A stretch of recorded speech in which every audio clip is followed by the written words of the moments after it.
Hari ini, marilah pelajari firman Tuhan di bawah tajuk, kita akan diubah. Melalui tajuk ini, marilah belajar tentang diubah.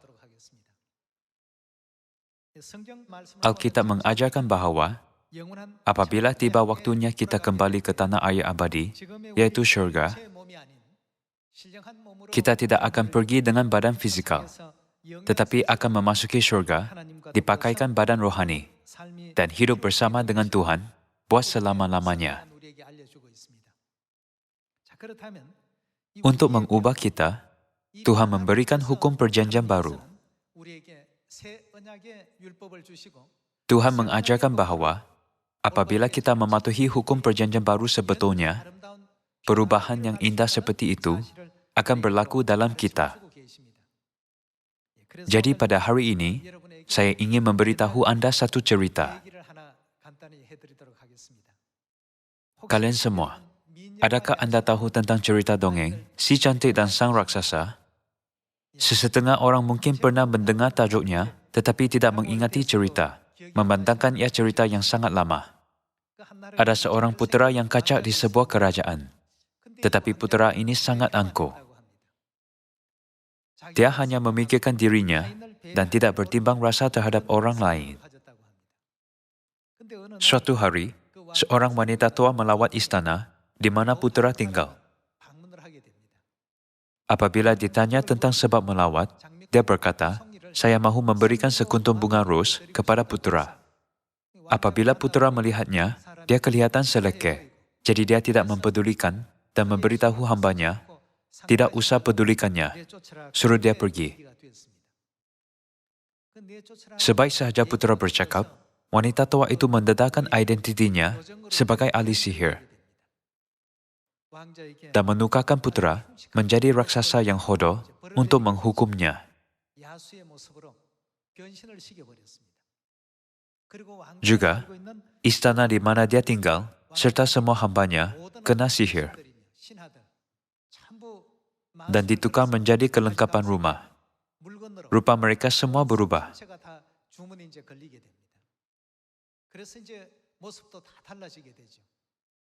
Putera mempunyai rupa raksasa yang hodoh.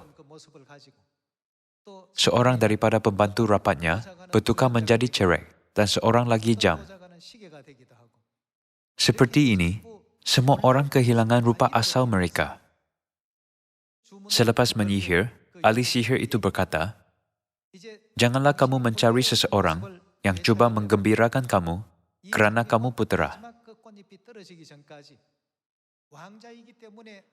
Tetapi seseorang yang menghormati dan mengasihi kamu dengan hati yang ikhlas dan murni sebelum kelopak bunga ros yang terakhir gugur. Kemudian, rupa asal kamu akan dipulihkan." Dia memberitahunya cara untuk mengungkai sihir itu. Namun, tiada orang yang melayani dia dengan penghormatan ikhlas kerana rupanya yang menakutkan. Sementara itu, seorang perempuan bernama Bel datang berjumpa dengan putera di istana.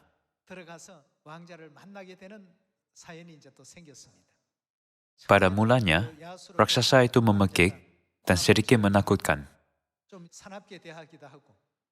Jadi Bel tidak makan bersama dengan dia dan lari kerana rupanya yang hodoh.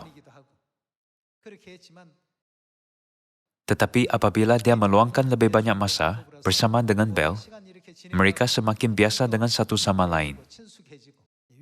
Terutamanya, mereka mula membentuk hubungan yang rapat. Selepas raksasa menyelamatkan Bel apabila dia dalam bahaya. Mulai saat itu, dia berasa bahwa raksasa memiliki hati yang baik walaupun rupanya demikian. Dan mereka mula mempunyai perasaan yang istimewa terhadap satu sama lain. Akhirnya, raksasa mati. Bel berkata, "Jangan tinggalkan saya."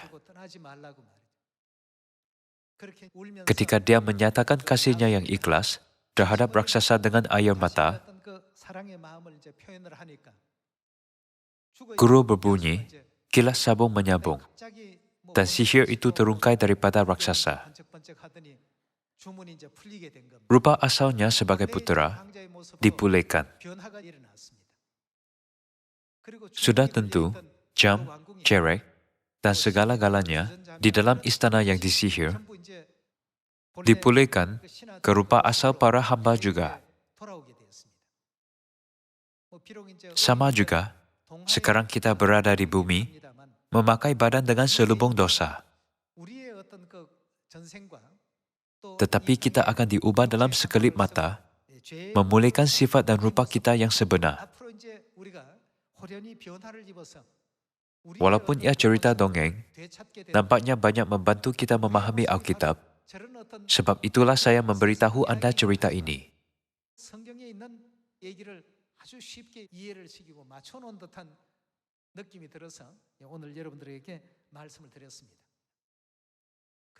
Akhirnya, raksasa mendapat kembali rupa asalnya sebagai putera yang kacak.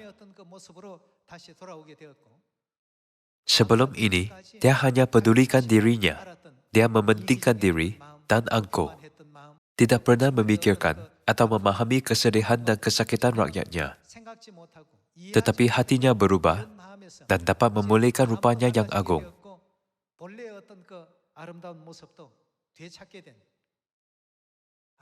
Ia cerita kanak-kanak, tetapi mesej dalam cerita membuatkan kita berfikir sekali lagi, bukankah kita akan menjadi seperti putera itu pada hari Tuhan mengubah kita? Alkitab menyadarkan kita terhadap hakikat bahwa kita akan kembali ke sifat dan rupa malaikat yang pernah dimiliki di kerajaan syurga. Agar kerja ini dapat berlaku, satu perkara yang mesti kita lakukan ialah mematuhi hukum dan perintah Tuhan dengan setia.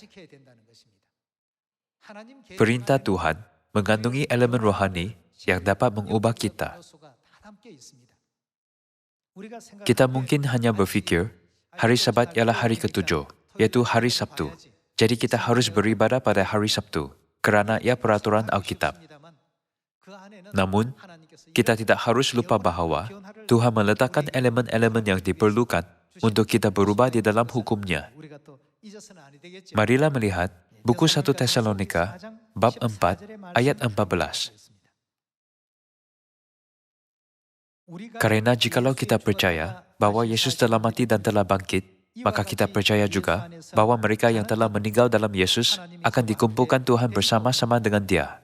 Ini kami katakan kepadamu dengan firman Tuhan. Kita yang hidup, yang masih tinggal sampai kedatangan Tuhan, sekali-kali tidak akan mendahului mereka yang telah meninggal. Sebab pada waktu tanda diberi, yaitu pada waktu penghulu malaikat berseru dan sangkakala Tuhan berbunyi, maka Tuhan sendiri akan turun dari surga, dan mereka yang mati dalam Kristus akan lebih dahulu bangkit.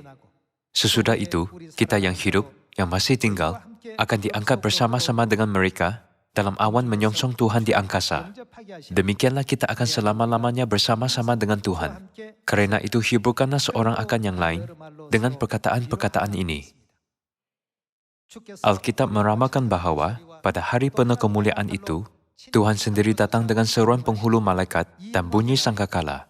Kita akan menerima rahmat serta kemuliaan, diangkat dalam awan, menyongsong Dia di angkasa.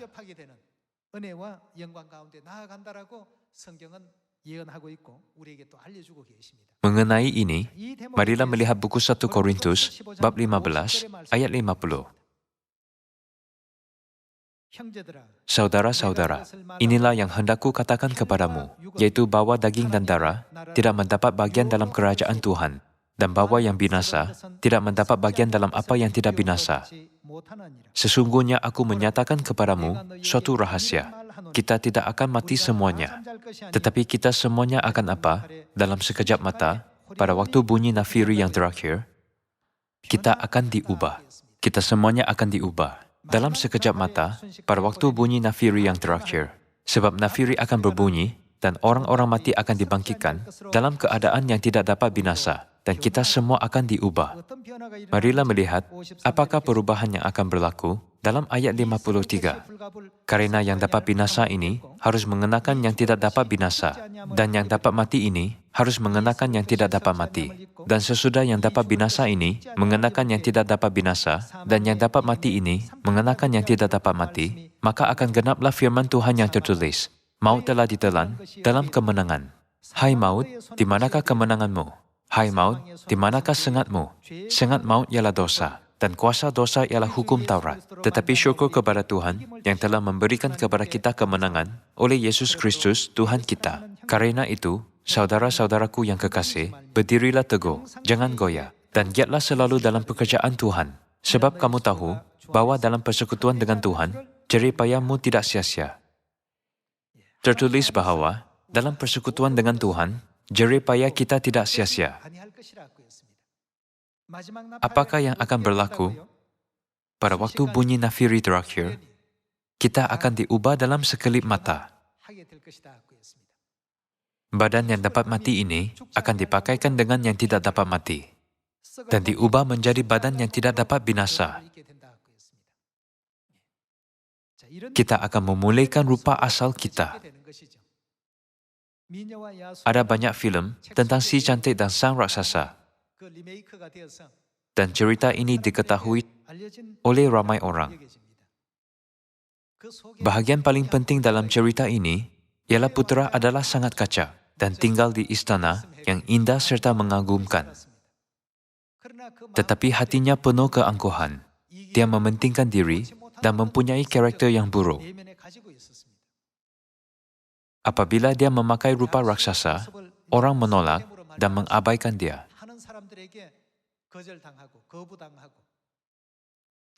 Apabila dia mendekati orang untuk melakukan sesuatu bersama, mereka takut dan tidak mahu bersama dengannya. Melalui ini, putera mendapat banyak kesedaran. Seperti yang ahli sihir katakan, apabila dia menerima kasih ikhlas daripada seseorang yang memahami hatinya, dia kembali ke rupa asalnya. Saya percaya proses ini ialah bahagian paling penting dalam cerita si cantik dan sang raksasa.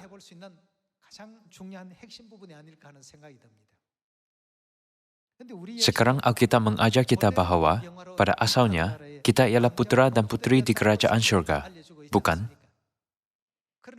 Namun, kerana dosa kita, terpaksa memakai badan dan tinggal di bumi ini.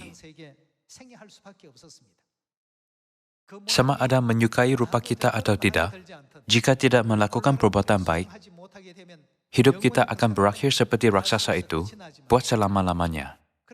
Namun, jika Tuhan mengampunkan semua dosa kita melalui kebenaran perjanjian baru, kita akan diubah ke rupa asal, bukan? Mengenai ini, tertulis di dalam buku 1 Korintus bab 15, kita semuanya akan diubah dalam sekejap mata pada waktu bunyi nafiri yang terakhir. Pada masa itu, kita akan mewarisi kerajaan syurga. Ayat 52, sebab nafiri akan berbunyi dan orang-orang mati akan dibangkitkan dalam keadaan yang tidak dapat binasa, dan kita semua akan diubah. Kalian semua, kita semua mahu alami saat perubahan secepatnya, betul? Kita semua harus diubah. Kita dapat berkata bahawa semua manusia sekarang memakai topeng raksasa. Kalau begitu, bagaimanakah kita dapat menanggalkan topeng raksasa? Untuk itu, kita perlu memakai manusia baru. Marilah melihat bahagian di mana Tuhan mengajar kita untuk membuang manusia lama dan berubah menjadi manusia baru. Marilah pergi ke buku Kolose, bab 3 ayat 5. Karena itu, matikanlah dalam dirimu segala sesuatu yang duniawi, yaitu percabulan, kenajisan, hawa nafsu, nafsu jahat, dan juga keserakahan, yang sama dengan penyembahan berhala. Semuanya itu mendatangkan murka Tuhan atas orang-orang durhaka. Dahulu kamu juga melakukan hal-hal itu ketika kamu hidup di dalamnya. Tetapi sekarang buanglah semuanya ini, yaitu marah, geram, kejahatan, fitnah, dan kata-kata kotor yang keluar dari mulutmu. Jangan lagi kamu saling mendustai, karena kamu telah menanggalkan manusia lama serta kelakuannya. Dan lakukan apa? dan telah mengenakan manusia baru yang terus-menerus diperbaharui untuk memperoleh pengetahuan yang benar menurut gambar haliknya. Di sini dikatakan, karena itu matikanlah dalam dirimu segala sesuatu yang duniawi. Tuhan meminta kita untuk mematikan semangat sekular dan pemikiran salah yang bangkit daripada keinginan fizikal kita. Dia mengajar kita untuk menanggalkan manusia lama serta kelakuannya dan mengenakan manusia baru. Maksudnya kita harus menanggalkan topeng raksasa dan berubah ke rupa asal kita, bukan? Marilah kita semua penuhinya tanpa gagal. Marilah melihat buku Efesus bab 4, ayat 19. Perasaan mereka telah tumpul, sehingga mereka menyerahkan diri kepada hawa nafsu dan mengerjakan dengan serakah segala macam kecemaran. Tetapi kamu bukan demikian. Kamu telah belajar mengenal Kristus, karena kamu telah mendengar tentang Dia dan menerima pengajaran di dalam Dia, menurut kebenaran yang nyata dalam Yesus, yaitu bahwa kamu, berhubung dengan kehidupan kamu yang dahulu, harus menanggalkan apa? Manusia lama, yang menemui kebinasaannya oleh nafsunya yang menyesatkan, supaya kamu dibaharui di dalam roh dan pikiranmu, dan melakukan apa? Mengenakan manusia baru, yang telah diciptakan menurut kehendak Tuhan di dalam kebenaran dan kekudusan yang sesungguhnya. Alkitab mengajar kita untuk menanggalkan manusia lama yang menemui kebinasaan kerana nafsunya yang sekular, dan menjalani hukum syurga sebetulnya yang Tuhan Kudus minta kita ikut,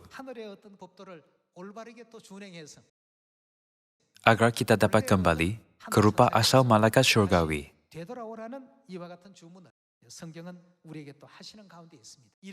Apakah hukum yang Tuhan berikan kepada kita untuk memungkinkan semua itu berlaku? Hukum Perjanjian Baru. Marilah melihat buku Yohanes bab 6. Apabila kita mengikut hukum Perjanjian Baru dengan setia, perubahan yang indah berlaku dalam kita. Buku Yohanes bab 6 ayat 53. Maka kata Yesus kepada mereka, "Aku berkata kepadamu, sesungguhnya jikalau kamu tidak makan daging anak manusia dan minum darahnya, kamu tidak mempunyai hidup di dalam dirimu." Walaupun seseorang itu mungkin bergerak dan kelihatan seakan-akan melakukan sesuatu, kehidupan kekal yang Tuhan katakan tidak berada di dalamnya. Ayat 54. Barang siapa makan dagingku dan minum darahku, yang mempunyai hidup yang kekal, dan aku akan membangkitkan dia pada akhir zaman. Sebab dagingku adalah benar-benar makanan, dan darahku adalah benar-benar minuman. Barang siapa makan dagingku dan minum darahku, ia tinggal di dalam aku, dan aku di dalam dia. Kita harus bersatu sepenuhnya dengan Tuhan, agar pikiran Dia menjadi pikiran kita, dan kehendaknya menjadi kehendak kita. Kita harus membiarkan perubahan ini terus bangkit dalam kita. Jika kita mematuhi hukum Perjanjian Baru dan memahami sebetulnya kasih kudus Tuhan yang tersembunyi dalam Perjanjian Baru, pada masa itu, barulah manusia di dunia akan memberikan penghormatan dan kemuliaan kepada anak-anak Sion yang tercinta. Berkata, kamu banyak berusaha untuk melakukan kerja Tuhan, sama seperti mereka menghormati dan memuliakan Kristus.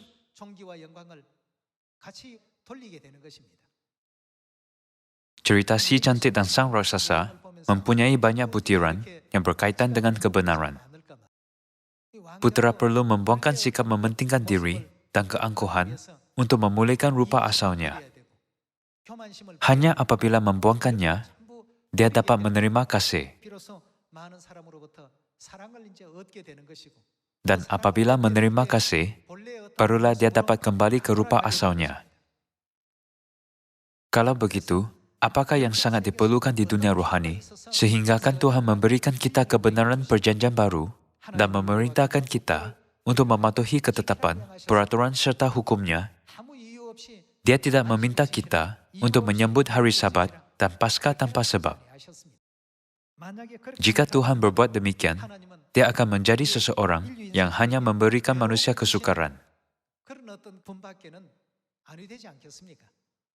Ada sebab untuk segala-galanya. Seperti yang tertulis di dalam buku Wahyu bab 4, tidak ada sesuatu pun yang dibuat tanpa kehendaknya. Sama juga, mengenai semua hukum kebenaran perjanjian baru yang Tuhan berikan kepada manusia, tidak ada apapun tiada kehendaknya. Segala-galanya mempunyai sebab. Kalau begitu, mengapakah Tuhan memberikan kita perjanjian baru agar kita dapat menjadi manusia baru? Tuhan mahu kita menjadi ciptaan sempurna pada hari kita akan diubah dalam sekelip mata. Jadi Dia memberikan kehidupan kekal terlebih dahulu. Dia membetulkan semua fikiran yang salah dan mendidik kita dengan kebenaran. Dalam cara ini, dunia rohani kita terus berubah walaupun kita tidak sadar. Kita harus ingat bahawa kita bergerak ke arah malamat diubah dalam sekelip mata. Agar perubahan ini dapat berlaku, apakah yang kita perlukan? Kita memerlukan perintah Tuhan. Apa yang paling penting ialah hukum syurga. Sama seperti raksasa memulihkan rupa asalnya, Tuhan mengajarkan melalui Alkitab bahawa kita juga akan diubah ke rupa malaikat kita yang asal.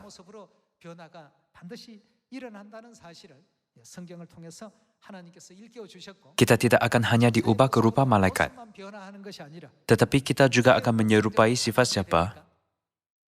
Kita akan menyerupai sifat Tuhan. Kerana kita perlu diciptakan dalam rupa dan imej-Nya, Tuhan memberikan daging dan darah kehidupan Dia, bukan?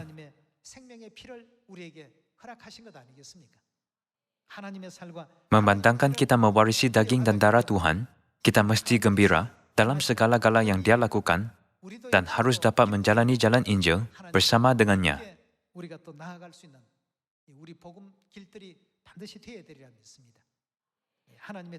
Tuhan mahu semua manusia diselamatkan. Kalau begitu, bukankah kita juga harus mengharapkan keselamatan semua manusia? Marilah kita memiliki iman seperti itu.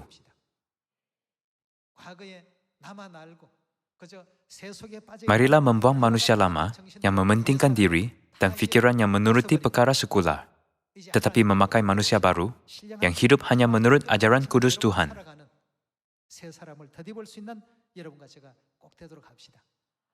Kemudian, kita akan menjadi anak-anak syurgawi yang dapat menerima sambutan hangat ke dalam kerajaan syurga. Betul? Marilah melihat satu lagi perkara yang Tuhan mahu kita lakukan. Marilah pergi ke buku Markus, bab 16, ayat 15. Lalu Ia berkata kepada mereka, "Pergilah ke seluruh dunia dan lakukan apa?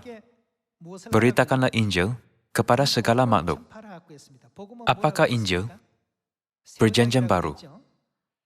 Hukum, perintah, dan ketetapan perjanjian baru ialah Injil. Beritakanlah Injil kepada segala makhluk. Apabila kita melakukan kerja penginjilan, dunia rohani kita terus berubah.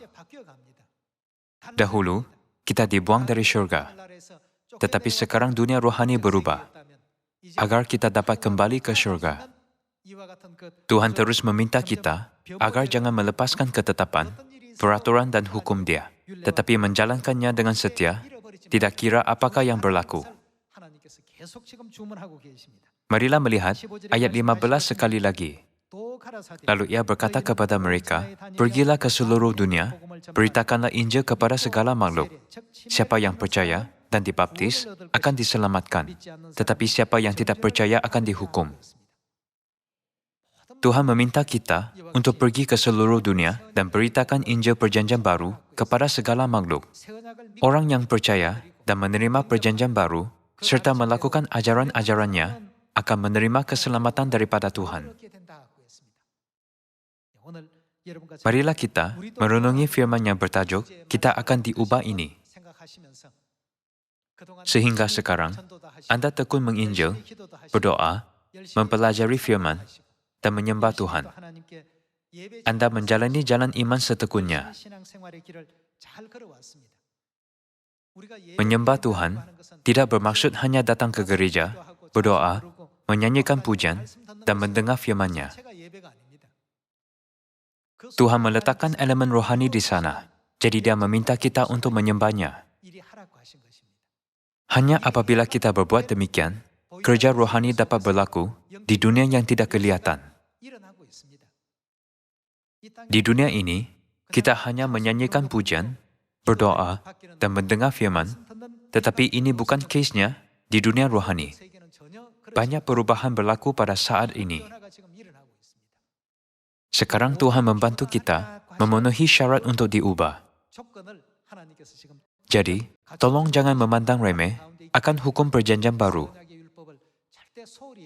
Kita tidak harus menganggapnya sebagai sesuatu yang tidak penting. Tuhan tidak meminta kita untuk menyambut hari Sabat dan ibadah hari ketiga, menginjil, berdoa, belajar firman, dan menginjil kepada segala makhluk tanpa sebarang kehendak, atau hanya untuk menyusahkan kita dengan sesuatu yang sia-sia. Dalam segala-galanya, ada sebab dan tujuan yang ingin Tuhan penuhi. Tuhan akan memberikan kemuliaan imamat di Raja Syurga buat selama-lamanya kepada anak-anak Sion pada akhirnya. Ini ialah kehendak Dia, bukan? Saya meminta Anda semua untuk menyertai kebangkitan orang benar, bukan orang jahat, dan menjadi anak-anak Sion yang dapat memberikan kemuliaan hebat kepada Tuhan. Dengan ini, saya tamatkan khotbah hari ini. Terima kasih banyak.